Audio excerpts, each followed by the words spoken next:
I'd like to take a moment to recognize this is the 40th anniversary, and I'm Terry Vance. I'm the current chair of the board, and it's very my honor because this is going to be such a special year for all of us associated leadership leaders. We have a lot of things to talk about related to the 40th anniversary. With David, we're going to talk about those a little bit later. I'd like to first recognize, as most of you know, we do have an executive class that's taking place right now. It's going on with the class of 2019, and this is the class that has the potential to be the best class ever.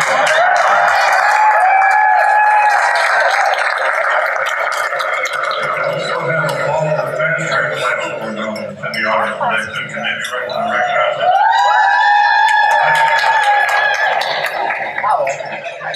Also, I'd like to know if any elected officials in the audience, and I know there have to be because we have a lot of associated leadership members.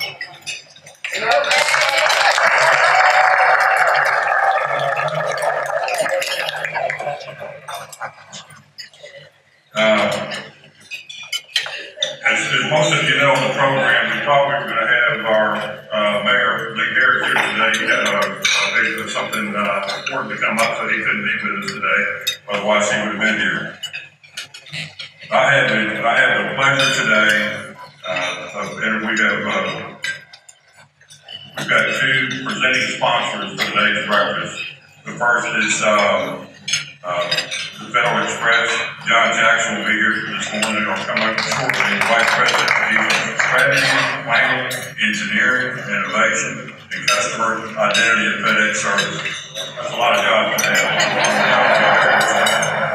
And then we're going to be joined by Carolyn Hardy, who's also the Associate Counsel for International Paper, who's always had a long interest in participation both in our board and our programs.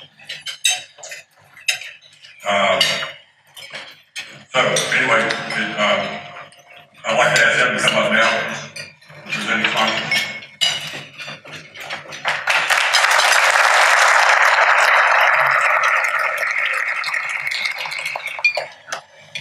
Thanks so much. It's always a pleasure.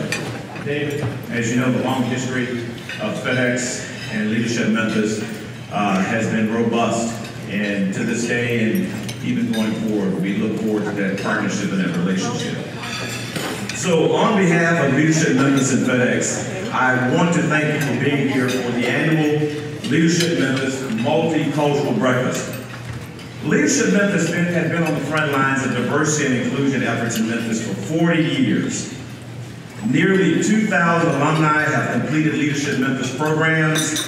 Among them are mayors, city council members, county commissioners, City of Memphis and Shelby County executives, federal government officials, leaders of civic and community organizations, public and private corporations, members of the clergy, representing over a dozen denominations, school administrators, healthcare executives, and many, many, many more.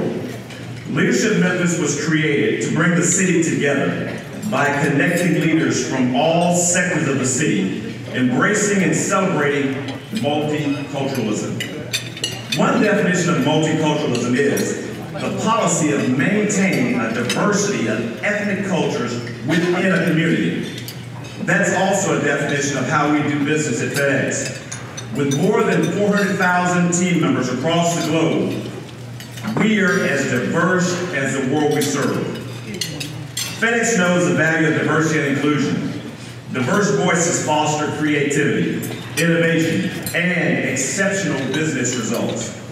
We embrace diversity and inclusion not only in our recruiting and hiring, but also in our relationships with our suppliers and the charitable organizations we invest in. Commitment to diversity provides a better experience for our team members and our customers. Diversity is more than a racial, gender, religious, and generational differences. It's about how we embrace others and their differences, how we value unique skills, and treat everyone with respect. Let me say that one again. Treat everyone with respect. If people have more meaningful contact and exposure to people with different backgrounds and experiences, they often find they have more in common than they thought. So with our philanthropic work, FedEx purposefully supports the advancement of minorities, women, and traditionally underserved groups by working with many organizations throughout the world. Here in the U.S., we support the Hispanic Scholarship Fund, UNCF, the American Indian College Fund, Asian Pacific Islander American Scholarship Fund. FedEx is a major sponsor of the Unidos U.S. Fidelis Initiative, a national program that benefits leadership skills in Latino youth. FedEx has long been a sponsor for the NAACP Image Awards and the National Civil Rights Museum. Just a couple of weeks ago at the museum, as it held its Freedom Award ceremony, honoring former U.S. Vice President Joe Biden, civil rights icon the Reverend Jesse Jackson, and Memphis philanthropist J.R. Pitt Hyde, FedEx Corporation President COO Dave Bronczak was particularly proud to personally present Reverend Jackson's award to him. FedEx is a corporate supporter of the National Gay and Lesbian Chamber of Commerce and recently increased our charitable support of the Matthew Shepard Foundation and the Trevor Project. We're actively engaged with several veterans groups such as Hiring Our Heroes, AMVETS, and the Wounded Warrior Project. FedEx believes in supporting the communities where our team members live and work. And we're proud to support those organizations striving to bring people together. Let me say that again, striving to bring people together. Organizations like Leadership Memphis. Leadership Memphis continues to serve as an essential tool for forgiving and forging new and meaningful relationships between unique blends of people from different sectors of the city. Again, thank you for being with us today. And I hope you leave here inspired to show others that despite our differences, we all have much more in common with each other than we think. Thank you so much.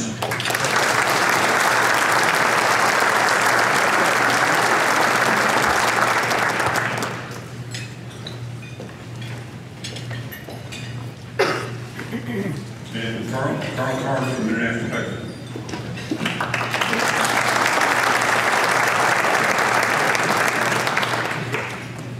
Good morning. International Paper is honored to serve as a presenting sponsor of the Leadership Memphis Annual Multicultural Breakfast. We salute Leadership Memphis for its continuous focus on diversity and inclusiveness and its efforts to develop new ways to prepare and mobilize effective community leaders. At IB, diversity and inclusion begin at the top with our CEO, Mark Sutton, who includes diversity and inclusion in our core priorities, ensuring our D&I vision and mission are realized across our global footprint. Driving our strategy includes focusing on goal setting, communication, capability building, and engagement for all our employees. Our diversity and inclusion efforts also extend beyond our employees to communities where we both live and work. We believe diversity and inclusion are more than just words and more than just representation of employees. They're the way our business strives. Again, we are proud and long-standing supporters of Leadership Memphis, and we are definitely honored to serve as one of its sponsors. Now, I have the pleasure to introduce our moderator for the morning, Otis Sanford, Harding Chair of Excellence in Economic and Managerial Journalism at the University of Memphis. Thank you.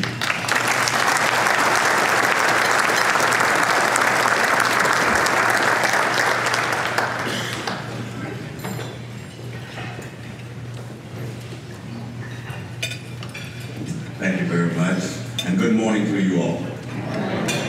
It is a pleasure for me to be here today. I am Otis Sanford, a member of the Leadership Memphis class of 1996. And I'm also a product of diversity, both in journalism and in academia. And I'm proud and honored that David Williams asked me to be a part of this very important discussion today about diversity. Allow me then to introduce our panel for a very important discussion about the return on investment with diversity. I'm going to give brief introductions. More extensive bios are in your program, and I will refer you to that as well. David Popwell is President and CEO of First Tennessee Bank. Michael Ugwueke is President and CEO of Memphis Healthcare. Dr. Reginald Coopwood is President and CEO of Regional One Health. Carolyn Hardy is President and CEO of Chisholm Hardy Investments, LLC. And Jim Meeks is Managing Partner for Northwestern Mutual in Memphis. Please welcome to the stage our panelists for this morning.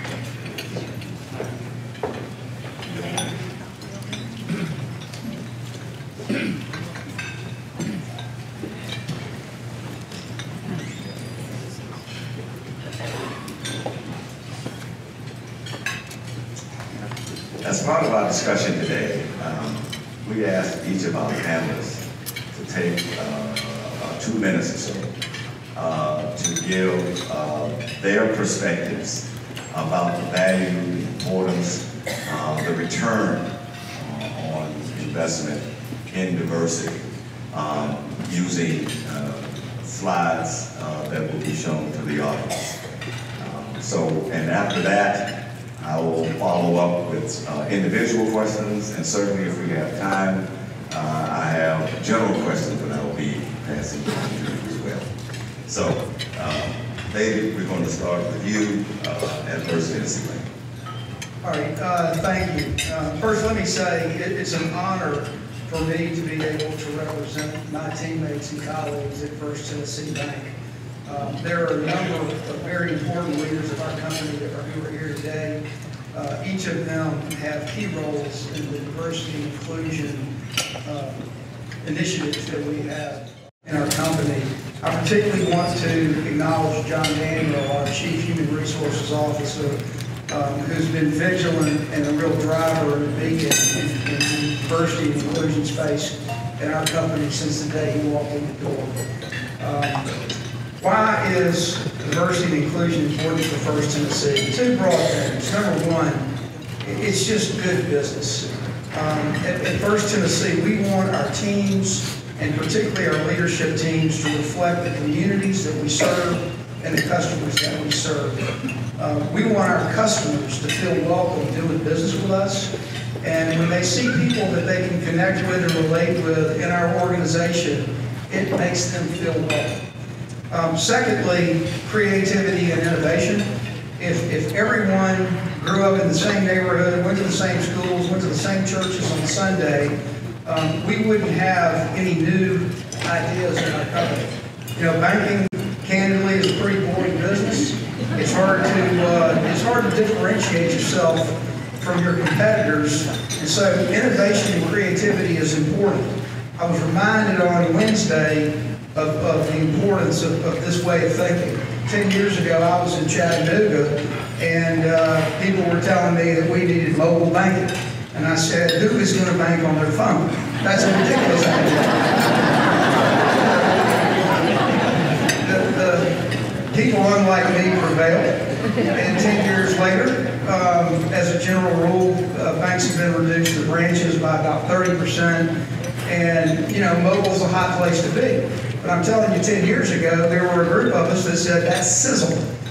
So that's a great example of creativity. And then finally, We're a community-minded organization. We have substantial resources, and having the ability to bring people into our organization who have not had the networking opportunities and the training opportunities, to bring them in, to mentor them, to put them through leadership programs, and to help train and develop, we feel is a way that we help our community improve, and it helps our company as well. So that would be why diversity and inclusion is important for First Tennessee. Thank you so much. Michael, thanks to you. Thank you, Otis, and good morning. It's truly an honor for me to be here as well to speak on behalf of our organization on diversity. I too want to recognize our team that are here today to support this effort. I am very fortunate to follow two previous CEOs and Methodists that recognize the importance of diversity. That's Gary Shaw and Maurice Elder. So they made my job a lot easier. In healthcare, you cannot do without having a diverse workforce. So our vision calls for us to be nationally recognized in clinical quality, patient safety, and compassionate care to improve every life we touch.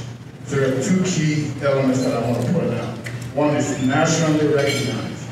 The second is to improve every life that we touch. So to do both of those things, you are going to need a diverse workforce. So we start initially just from the mix of our workforce. So competent workforce that are diverse and understand the cultural elements of the community can only provide care that the community deserves. So we are not doing diversity because we have to do diversity. We're doing diversity because it is what we do as we take care of patients in this community. And I've been doing this now for quite some time. 100 years ago, the farmer came to Memphis, saw the need for a Methodist hospital to be here, and that led to what we now call Methodist Modern Healthcare. We served over 66,000 patients last year, 395,000 emergency room visits. So we touch every corner of this community with everyone that lives in this community. So our workforce reflects the entire community, and that's why diversity is important for us. As you can see on the slides, there are a number of accolades, recognitions that has come our way by virtue of what we do. But we don't do it for those accolades. We do it because, again, it's the right thing to do, but also, more importantly, that's what you do in healthcare. So we are nationally recognized for our efforts, and we're here to make sure that everyone understands that diversity is not an initiative. It is got to be the way you do business. Thank you.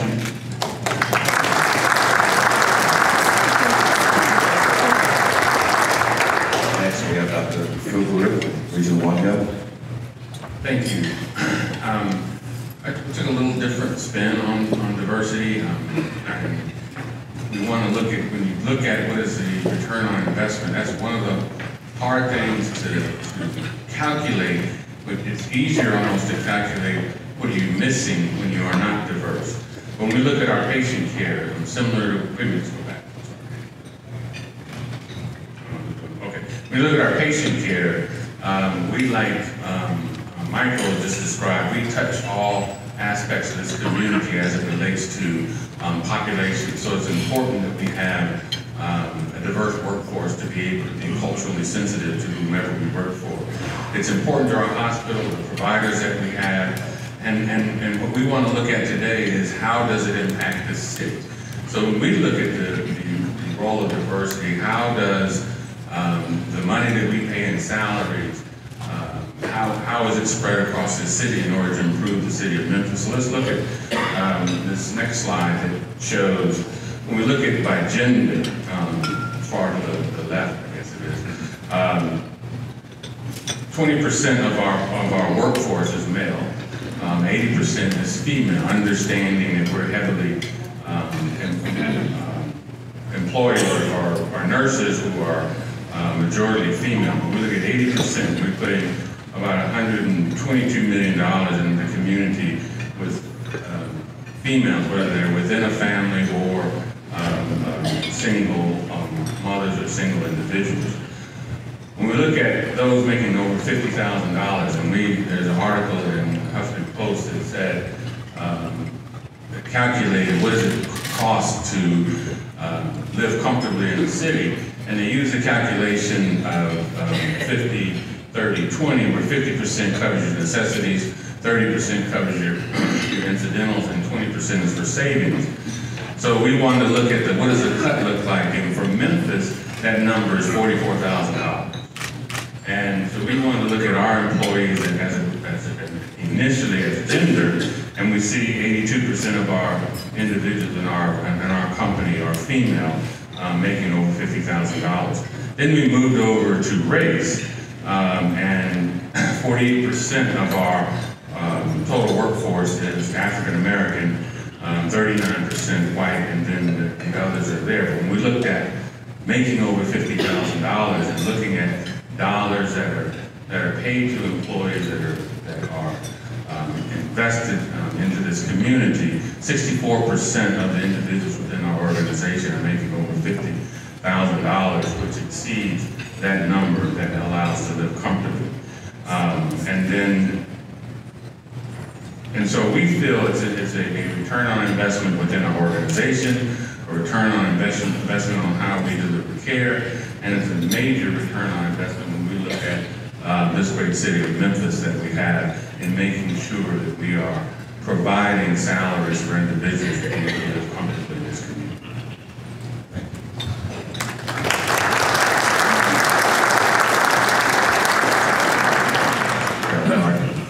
Good morning, everyone. You know, my stand on diversity is from the perspective of the business community. You know, I looked at the return on investment in diversity in 3 buckets. 1, looking at the problem. 2, looking at the opportunity. And 3rd, looking at the results that we can achieve, assuming that we get it right. You know, starting with the problem, you know, Memphis businesses' gross receipts exceeds $130 billion per year. $130 billion per year is what you know, our community, the companies in this community contribute to our ecosystem.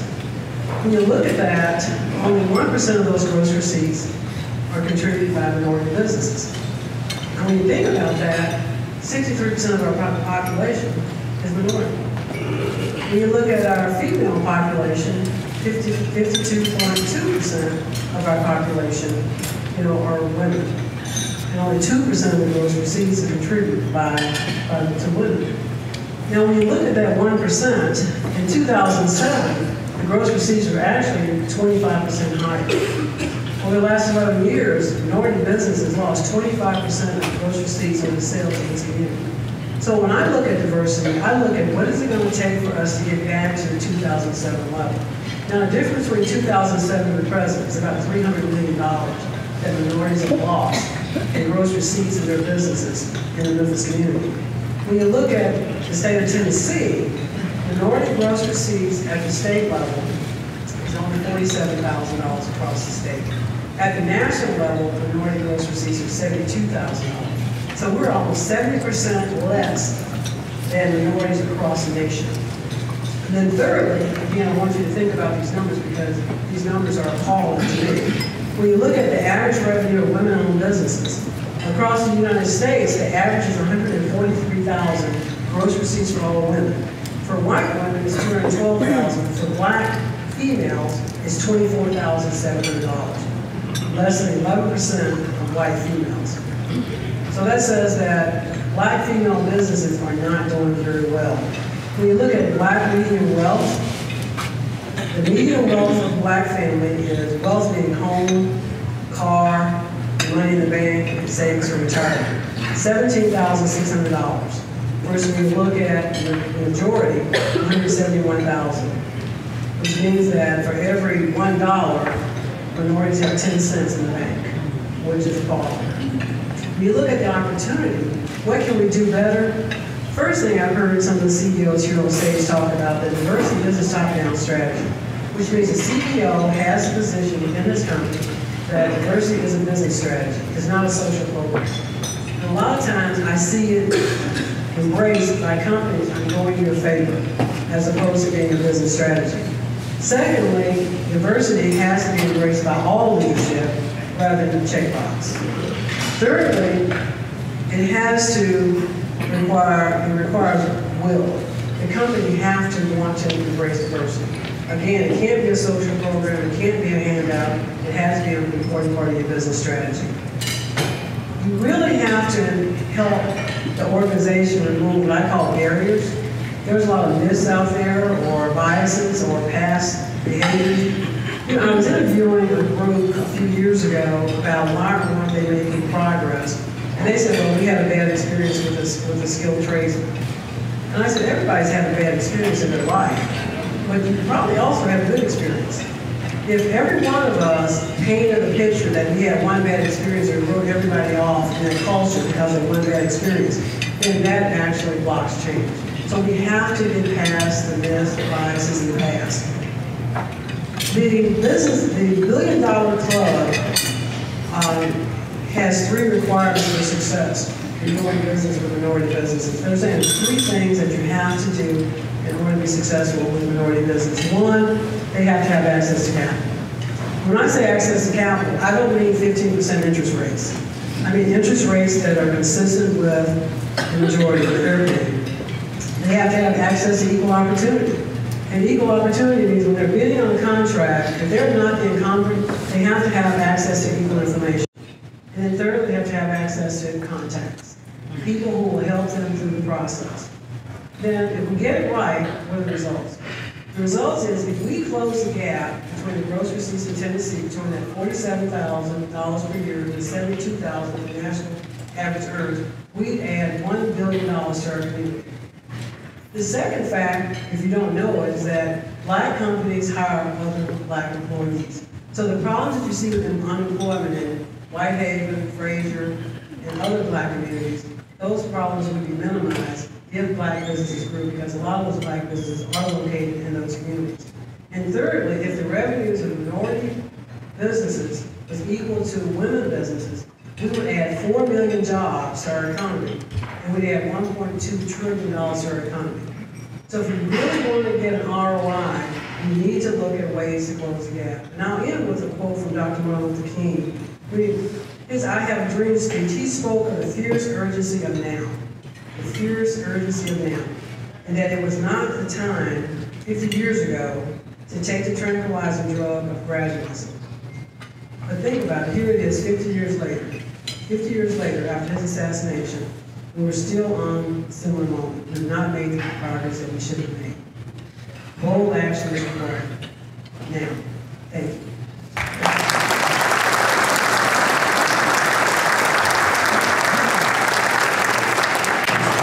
Jim Meeks. Otis, thank you. I feel like it's interesting how a panel ends up coming together, the different ways you come at things. So this, for me, I feel like I need to give you some background before I can actually answer the question. And I come from a predominantly white background. In fact, I just openly will share, I did not go to school with a person of color until I entered college. So you can get a feel for my background. So this, for me, diversity, is completely a journey that I began roughly 8 to 10 years ago. And, you know, I think we visualize or we see the world through our lens. And we believe that the world is correct through our lens. And so that's how we view everything. And I had to change part of me. When I moved here to Memphis, which has been roughly 9 years ago, I first looked at this as a complete strategic growth for the organization. This is a chance or an opportunity that I have in diversity to grow what I have. But what I quickly learned is I had to change personally before that I could actually start this journey. In fact, I needed to, what I call deepen my understanding of sameness and difference. And if I could figure this out personally, I felt that then I could connect my team to this, and we could have a stronger impact with people of diversity. Okay. Secondly, I had to connect. I'm very much a head person. I had to connect my heart with my head, and because I had feelings about my life and feelings about things, but I knew my head was accurate in what I was trying to get to. So if I could connect the two together, I felt that over the long term, that I could somehow have an impact on our organization. And so if you, just go to the next slide, please. In this, what I learned is, we had that 24% of the population, or the people that were diverse, were actually in our market. But we only had a 13.2% market share. Well, that instantly told me we've got over a 10% opportunity here. So what I decided to do, I had to first change me, which then gave me an opportunity to change my leadership team. And then, only then, it gave us an opportunity to grow in this world of diversity. And so if you go one more slide for me, we very clearly put a plan together. The plan was to develop an understanding of the market. We were to educate our leaders first. Then we're going to recruit and develop diverse financial representatives. When I moved here 9 years ago, we literally had one person that was diverse. Today, I'm happy to report that 50% of all the new people that we hired today are now diverse candidates. We've completely changed the face of what we look like.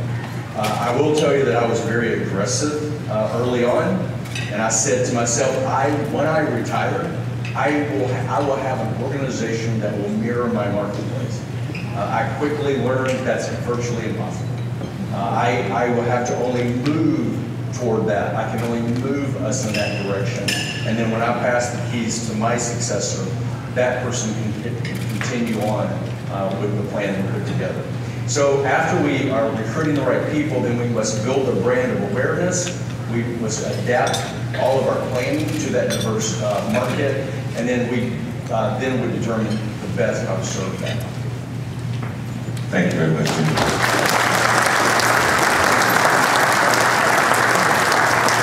I'm going to drill down now to some specific questions for each one of you. And David, I'll start with you.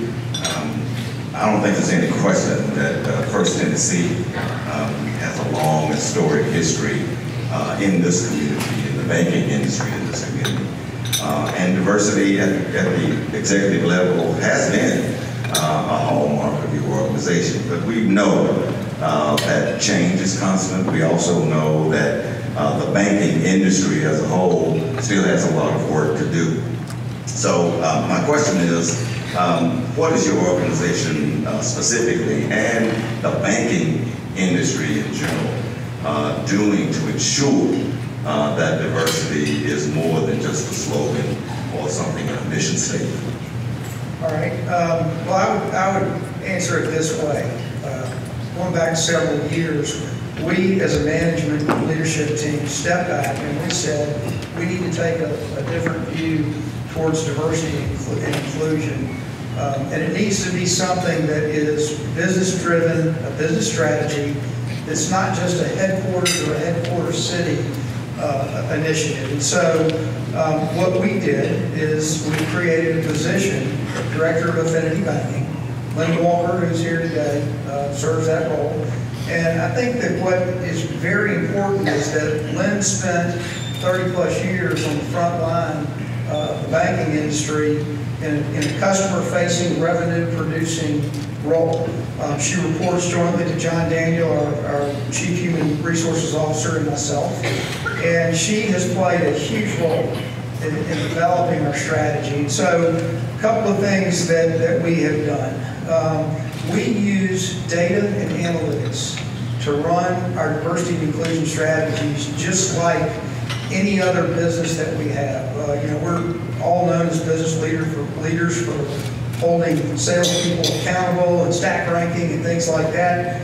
Well, we've developed data and numbers, and every one of my direct reports, all of our business leaders, they get their data quarterly. Lynn and I have one-on-one conversations with them about the strategies that they're pursuing. When we first started this, these meetings were, we'd get the data, Lynn and I would get the folks in and we'd do all the talk. And we weren't making much progress, and so we flipped it. We said, okay, this is your meeting, show up, explain the data, tell us what you're doing. And some great, back to creativity, some great things have come out of this. We created a strategic hire program where we went outside of banking to look for women and minority candidates that we thought could be successful in our business. We brought them into our company, we're mentoring them, we're training them with the idea that they're going to be a customer-facing banker in 12, 18 months. Having the business leaders show up with talent pipelines. Looking at the entire market, saying in your market, if you could hire anybody, who would it be? How are we going to go get them? And then finally, talent management. Sitting there talking about who are your emerging leaders, who are your rising stars, what additional training or mentoring do they need? Are there open positions across the company, not just where they are today? You know, what's their next job? And really helping advance their careers. And so, you know, again, stepping back, we have 3 pillars to our strategy. One is workforce. The strategic hires are a great example of that. And I'd also say that from a data standpoint, since we implemented this data analysis process a couple of years ago, at the top 3 compensation levels of our company, women and minorities representation has increased 19.5%, almost 20% over the last couple of years. The second is workplace. Employee resource groups where folks can meet, collaborate, develop strategy, and then finally the marketplace. Vendor management, and then initiatives that are tied towards going out and business-owned, generating revenue, such as our women's initiative. We're having events across our footprint. We had one here, I guess, Monday or so ago, 29th, 220 people. But just things like that. I believe that if these are business-driven, revenue-generating initiatives, that they will be self-sustaining long after the leadership of our company who's there today are gone, and that's our goal. And these are strategies that other companies can and probably should replicate. You agree with that? Well, they're working, and we're very proud of the progress that we're making. Okay. Michael, let me come to you. When we met a couple of weeks ago for breakfast, you had some pretty strong feelings about the use of search firms, commonly known as headhunters, to recruit and recommend a diverse workforce. Can you elaborate a little bit more on that for our audience as to why you have those feelings, and actually what are those feelings and why do you have them? Thank you. Yes, we believe that diversity starts from the top. So oftentimes, search firms or headhunters, as you call them, are the ones that recruit executives, presidents of organizations, whether it's healthcare, non-healthcare, it doesn't really matter, that's what it's responsible. So those companies are also in business. So it's in their best interest to close a deal very quickly. And they work in an environment where they know a lot of people, but those people are people that have been in their database for quite some time. And my belief is if you really want to change the culture, particularly as it relates to diversity, then there's got to be an opportunity to have diverse slate of candidates to come for interviews, because if they're not there, the opportunity is not even there to begin with. So my feeling is, as you recruit or use search firms for recruitment, you have to emphasize, the board in fact has to emphasize to the search firm that we need a diverse slate of qualified candidates to begin with. It's not a convenient sample. These guys have samples in their database that they can bring immediately that meets whatever qualification you're looking for. But what they may not have is a diverse slate of candidates in their sample, which means that they will have to do some additional work, reach out to areas that they may or may not be comfortable with or have had some network. And that is why it's important to me that if you really want to address diversity, it's got to start from the top. You cannot be an initiative, it cannot be a target goal, unless you have a diverse executive team or board members that are requiring and asking questions. There's no way that you can get there. And once that happens, it begins to cascade down through the organization, because everyone understands that it's part of building your business. Well, another question related to that is that you have to ask sometimes, how diverse is the search firm that's trying to help you achieve diversity? Is that, have you experienced that as an issue as well? It's part of the industry. Obviously, the search firms reflect the society. So most of the search companies don't have diversity, just like the rest of the society. That is why they have to do extra work in order to get that diverse slate of candidates that they may or may not have. You might be partnering with maybe one or few minority, search firms to begin to identify candidates. Reginald, I'm going to come to you. You pretty much touched on the answers to the question I had for you in your initial presentation. You talked about just how diverse the patients are at Regional One Health. The journalist in me took me to do research on all of your companies. And as I was looking at some information about Regional One Health, I went to Indeed.com, and there was an employee there who made a statement, and I'll quote a portion of it, where she said, it's not only is one of the greatest places to work, but she mentioned, we're dealing with patients and their families who are facing traumatic, life-changing events. Many have no insurance, nowhere to go. This is a place where you can make a difference in someone's life. That tells me that the diversity of your patients run the gamut, and you have people who have no insurance, have no money, and the diversity of that patient group is tremendous. How do you, as a corporate leader at Regional One Health, ensure that people down the employment chain at Regional One Health understands that diversity, even among patients, is something that we need to take stock of? Well, I was out for that breakfast, so I was kind of scared what my question was going to be, but I can answer that. That's what journalists do. Probably 60, 65% of our patient population enters our door through some traumatic event.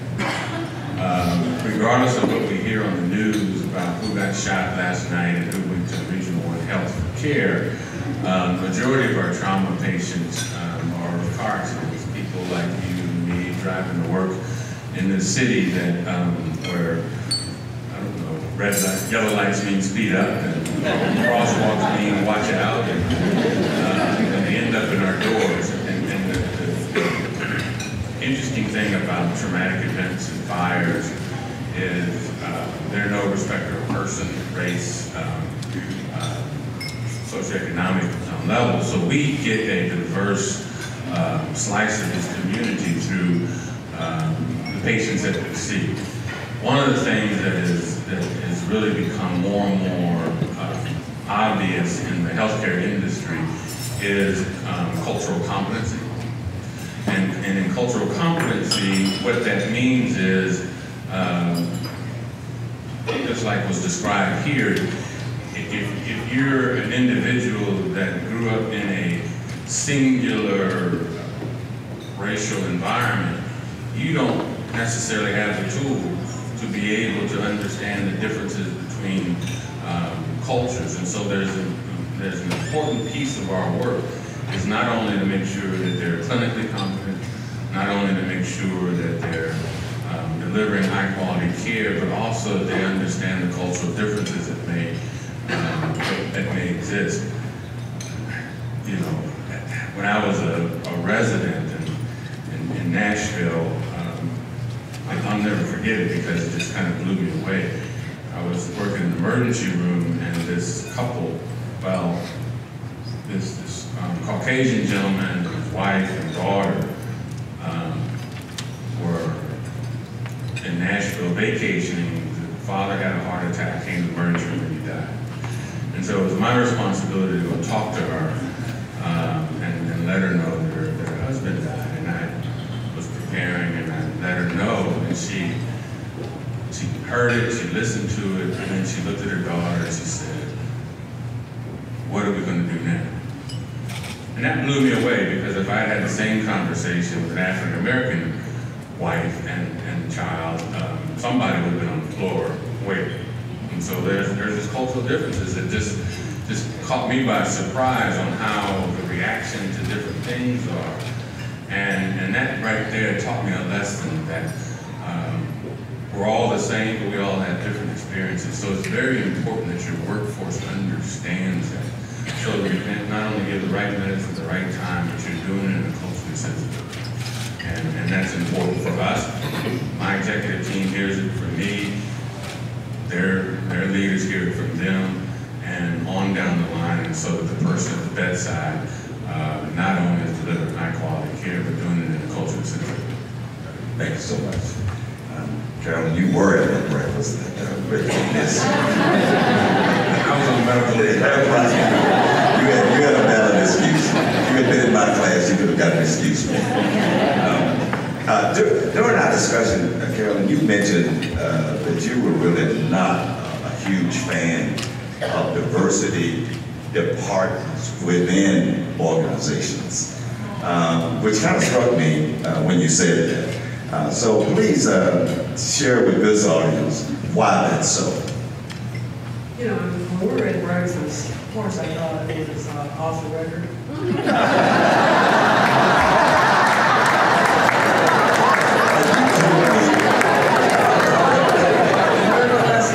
Yeah, you learned a lesson. You were talking to Otis Sanford. But you know, my experience, I started my first company in 2006. And you know, I'd been an executive with Coors Brewing Company. And so my perspective of the world was, I was on the other side of the table, you know, working with women and minorities and looking for opportunities, how to grow their business. And we were very focused on doing that. And like you, I thought the world, the entire world looked like that all leadership, all executives was trying to grow women and minority businesses. Then in 2006, I started my own company. And I made a statement over breakfast that I learned at that point how black I was. That having been an executive didn't count as much. My previous 25, 30 years was not as important as my present. I would show up at a sales call, and you would think that I had just started producing beverages. And I had run a $1 billion division for Coors Brewing Company, and I had a diversity department that basically said, oh my goodness, I can't take any risk in here. Where's the risk? If I could run a $1 billion division, I could produce a couple $1 million worth of beverages a year. And they said, I'm not willing to take the risk of my job if you don't do exactly what I need you to do. And over the last 11 years, I've encountered that in diversity departments. I'll go, we'll make a call, they'll say, go on our website, fill out our paperwork. And I don't think most people appreciate between all the certification that black businesses go through, all of the websites that we have to go on to convince people that we're black, or a woman, I walk in and hopefully that presents itself.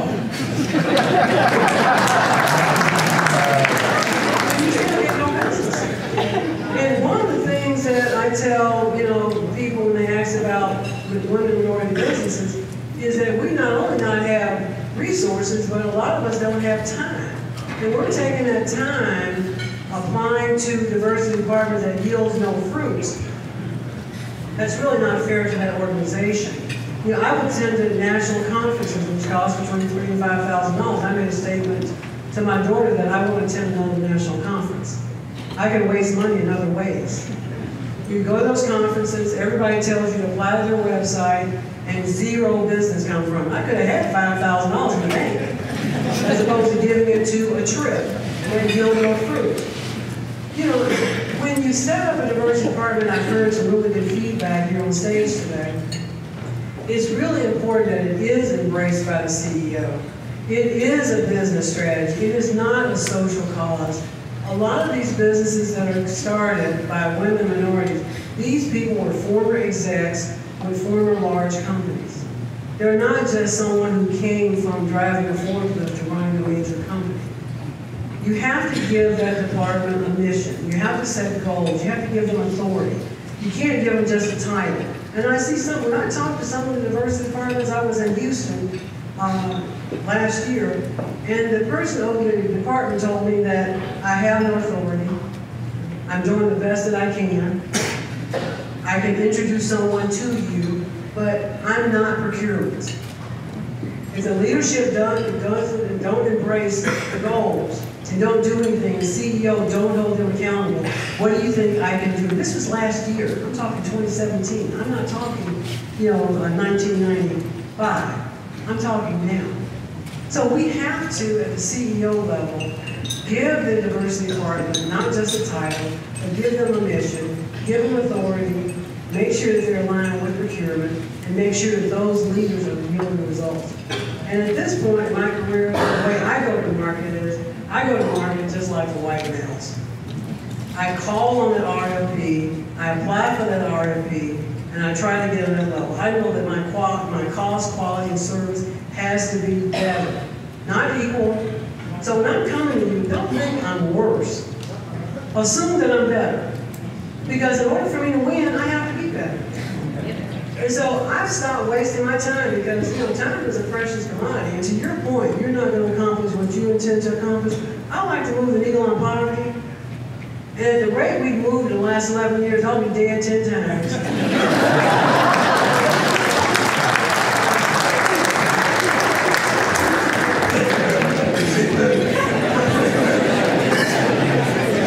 Jim, let me come to you as a relative newcomer to Memphis. And can you compare and contrast the climate here with the climate that you left, that you moved from as it relates to diversity and the pressing need for diversity, especially in your organization?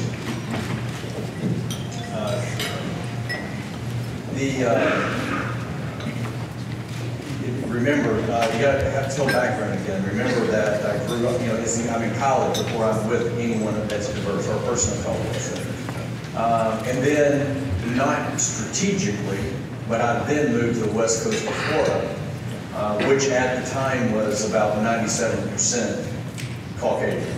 So I pretty much spend the majority of my life in a very white privileged, background, white privileged community. Now pick me up and move me to Memphis. Well, I don't have to say anything else from there, right? You don't. So it's a completely different environment for me. And I quickly realized I've got to change me. This is me that has to focus on this. We've talked about, there's CEOs up here, there's not new employees up here. If it doesn't change from the top, it will not change. Now, I'm also from an industry that, if you look at it, is a growing older, white-dominated male industry. And today, it's moving. It's in a different direction. But I would say that moving to Memphis has opened my eyes to a different world that I'm not accustomed to. Okay, and to adapt to that, I have to change. It had to come from me. It had to come from the inside. It's not an initiative unless I'm changing. It will not happen unless I change first. And so I think coming here, what the difference would be, it's such a different market, and I knew that as the leader, I had to lead in that space. Thank you so much. Let me go now to general questions, and anyone can answer this. And my first one is, we talk a lot in this community about diversity, both in the private sector and in the public sector.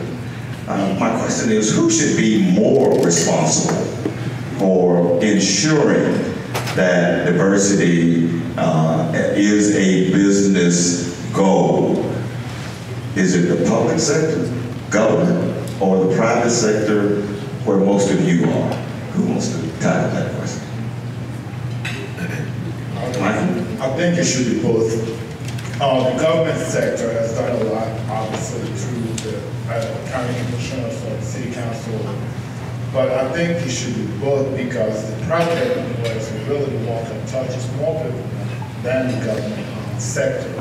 Without the private sector leading the initiative, I don't think we will succeed, quite frankly.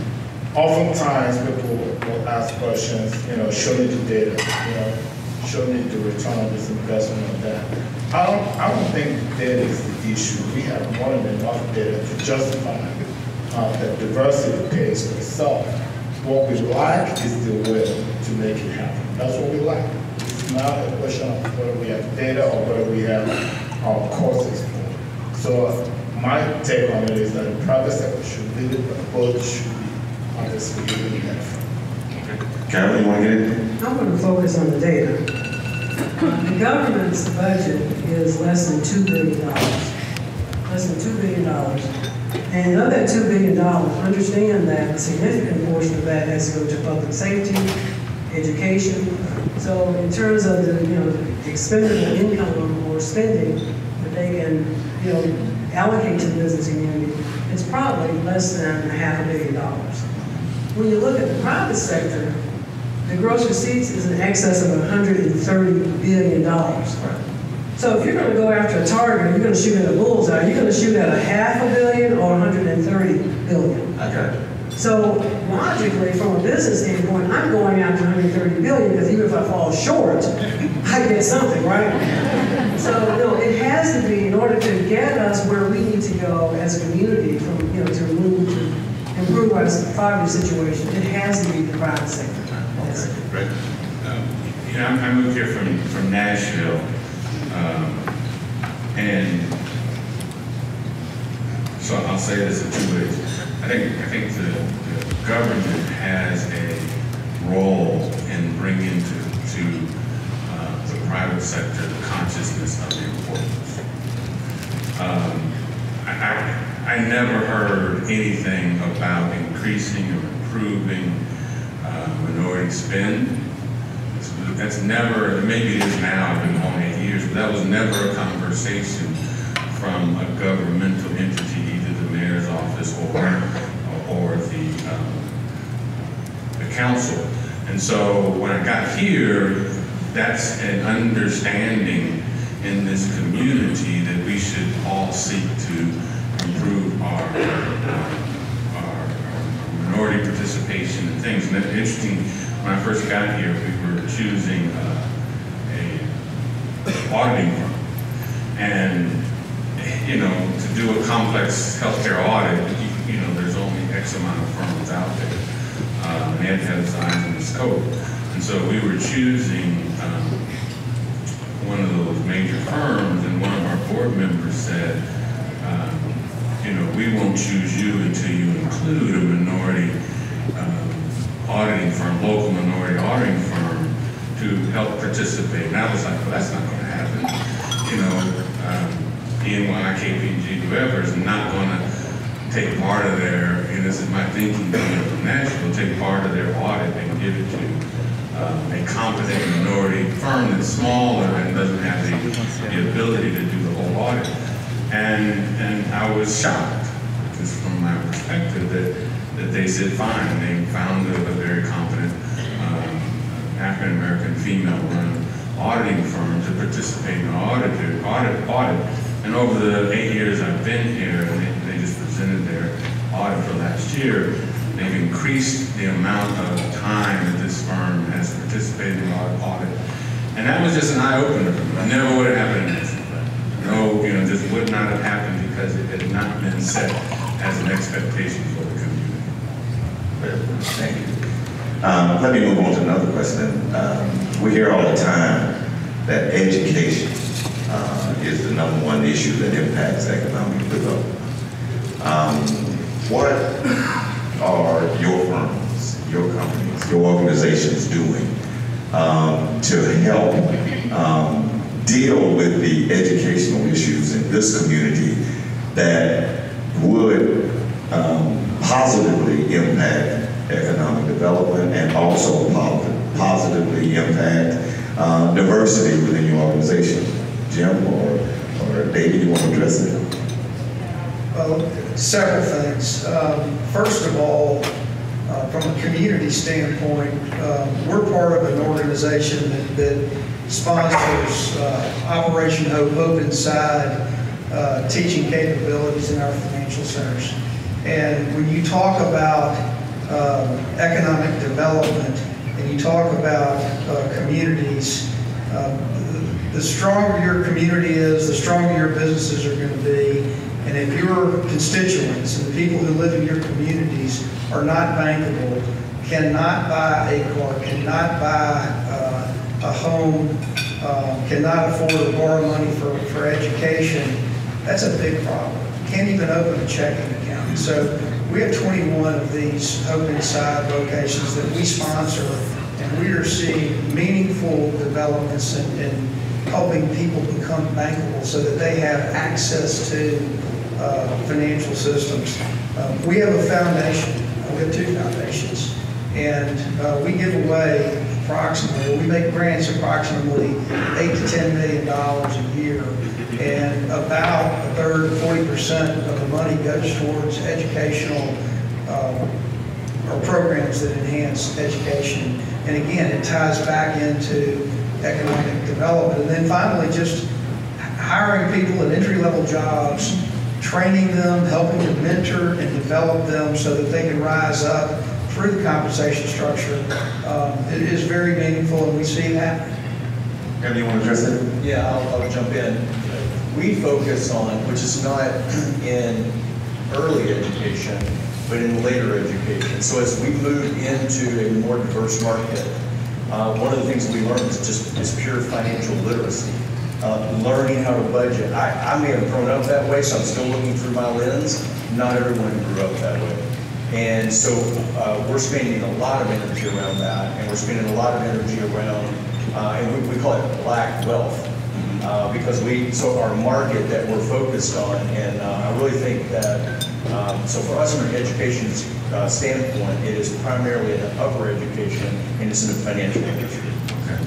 All right, let me close this part of the program by asking each of you, in 1 minute or less, what is the #1 thing that this audience should take away from this breakfast this morning where return on diversity is concerned? What is the one message that you want this audience to hear about the importance of diversity? I'm going to come to you first, Tim, and come back to me. Okay. For me, I think that's an easier one for me. It's a great question for me. One, it absolutely starts with leadership. Okay, it will not work if it doesn't start at the top. And I've got to give you 2, so I'm going to give you 1 more. All right. The second one is, not only does it have to start with leadership, I forgot what I was going to say there. Oh, I know what it is. Diversity, I'm not going to say it's easy, but easier.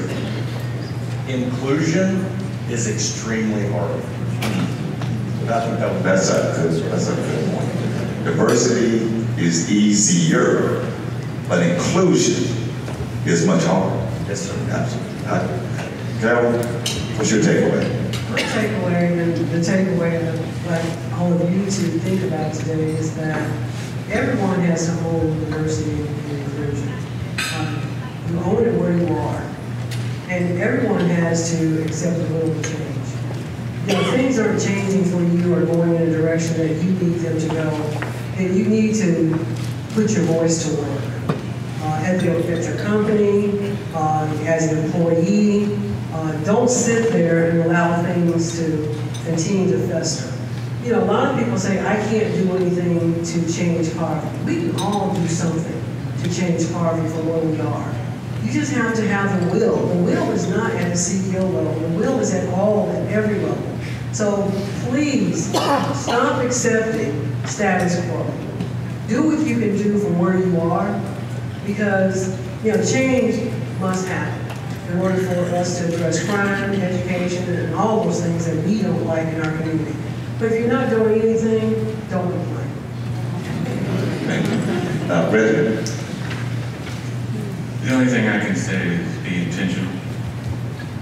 It's not going to happen just because you woke up. Be intentional, do what Michael said, make sure that the firms present qualified candidates, but qualified, diverse candidates. One of the things that kills me is we can't find good X, Y, and Z. Well, that's because you're not looking at being intentional in making that happen. So my takeaway to lead is be intentional. Michael? So again, I agree, diversity obviously starts from the top, but shouldn't stop there. I think everyone in this room has a role to play. One, you have to demand it. It's not going to happen organically unless, even if you're not the CEO, understand it, appreciate it, and demand it. So we all work in teams. You are sometimes to lead, sometimes another person is to lead. As you pick those team members, be very intentional, because it's easy to gravitate to those that you've worked with in the past, that you guys can agree and probably make decisions in 1 minute. But the moment you start bringing other perspectives, it's a little challenging. And that's the inclusion that Jim was talking about earlier. So you have to be intentional to make sure that you're not just going back to saying, well, bring other people in. And all of us can do that. I would say this, it's about taking action. It's not about having meetings and talking. It's about getting up and leading and going and doing something. And I believe that when you have successes and people in the organization see that others are doing things and they're being celebrated, it becomes contagious and you end up making progress. And my message here is everyone in this room has some level of influence. And it's important for us to be mentors to others. It's important for us to seek out mentors, those who can help you get to where you want to go, and those who are already there helping those who want to get there. You're either in two categories here. You're either a mentor or you are a tormentor. You decide which one you want to be.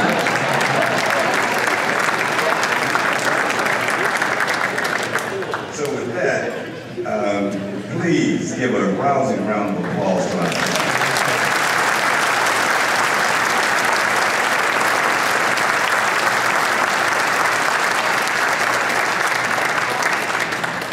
let me happily present the man who got me up early this morning to come down here, David Williams. Thank you, and let me just say, you know, they tell you when you are in a leadership role, set and manage expectations. And so I'm not sure what your expectations were for today, but I had set some pretty high expectations, and this is a wonderful group, a wonderful panel who not only met, but far, far exceeded my expectations. Please, thank you.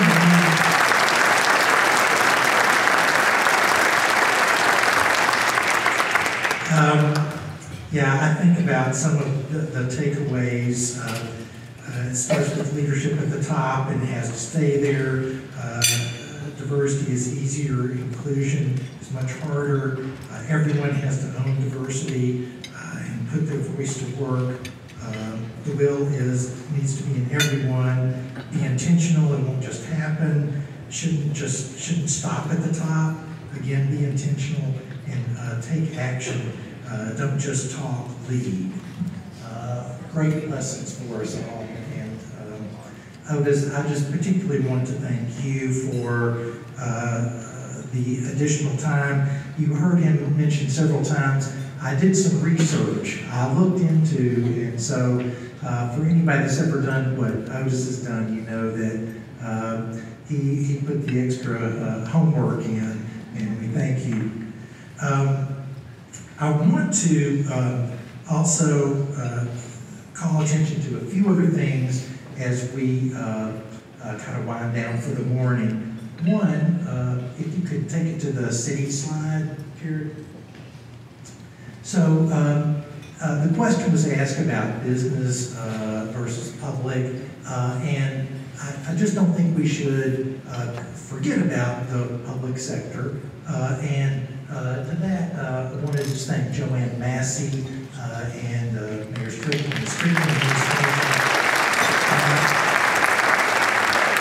Joanne is now on the national speaking circuit for all the improvements that the city of Memphis has made. But on your table, she has left for you a piece that says, does your company have a diversity strategy, and how you can tie into that. So again, we thank her and Mayor Strickland for their leadership.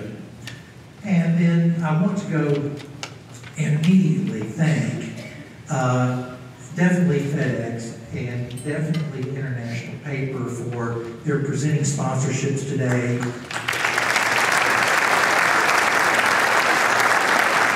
And in your programs, you will see a bunch of other corporate sponsors that sponsor all the things that Leadership Memphis does throughout the year, as do FedEx and IP. They happen to be the presenting sponsors of today. We also have alumni sponsors, and just want to say thank you to all of the companies and the individuals who choose to support us financially. And we have little donation cards. In case you haven't yet done that for this year, you have the opportunity, and there are cards on your table to do that. Or you can also go to leadershipmemphis.org and donate online. The last few things. So, Jerry mentioned that we have our executive class here today. We do, and we'll start putting the next executive class together in February. That will begin in August. So those who are interested or want to nominate others, please, you can do that anytime during the year. You don't have to wait till February to start that process. In fact, Luke Yancey's here. He brought his pastor because he wants his pastor to be in the next class. So it happens all year round, not just in February. We also have, coming up sooner, our next fast track class. We have this year's fast track class here, but starting, I guess, last week, we started putting together the class that will begin in February. And I think the deadline is January the 1st. So please, if you know some high potential up-and-coming leaders, put them in this class. And then Terry did mention that it's the 40th anniversary for Leadership Memphis. Let's give it up for the 40th anniversary.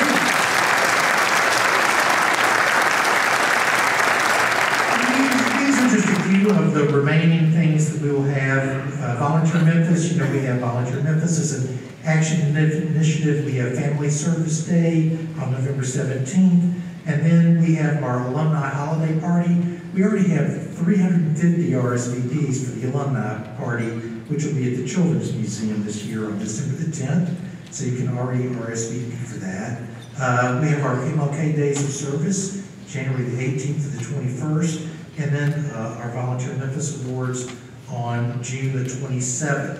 We're always looking for sponsors for those events. Kind of wrapping up for the 40th. We have our annual leadership luncheon, which takes place this year on March the 22nd, and we'll be having John King, who is the president and CEO of the Education Trust, which is a nonpartisan group based in Washington that promotes equity in education. He was also the 10th U.S. Secretary of Education, and I've talked to several people. Kevin Woods assures me, he's heard him speak several times, and Kevin has told me he is just one super duper incredible speaker, so we're happy to be bringing him in. And then to kind of wrap up our 40th anniversary year, our board of directors, let's give it up for the Leadership Memphis board. Our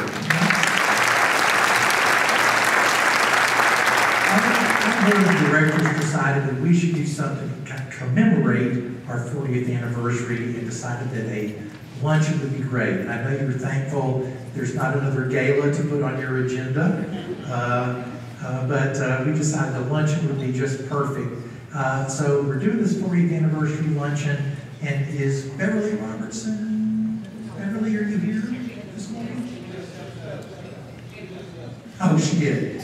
Darn. Okay. Well, Beverly Robertson, who, as you know, is recently been named the interim CEO, president CEO for the regional chamber, she was already working with us to make sure that we had a great luncheon. And so you may be hearing from Beverly, you may be hearing from me, you may be hearing from Shannon Brown or Julie Ellis or one of the other members of our dream team that we put together as a host committee for our 40th anniversary luncheon. But it's going to be great. And we're going to honor the founders of Leadership Memphis, a group of individuals. Many are still with us, and we're so thankful. And Fred Smith and Pitt Hyde and Jack Bells and W.W. Harrington and Sonia Walker, Kay Gooch, they're still with us, but there's some others who passed on. We're going to honor all of our terrific founders, and we're going to introduce the 40 change makers of the last 40 years, which should be an interesting exercise for us to identify those 40 individuals. But that's something that you can look forward to on March the 22nd. I, again, just always like to say what an honor and privilege it is to be connected with Leadership Memphis. It's 40th anniversary. It's my 15th anniversary with the organization. There are 600 of you here today who took time out of your morning because you recognize that it's important to understand the return on investment of diversity. And I think in addition to thanking the board, which we've done, we want to thank all the Leadership Memphis staff for the effort that they put in making sure this was a great morning. Please thank me. And I think we also want to thank each other for caring enough to be here this morning. So please join me in thanking you for being here this morning.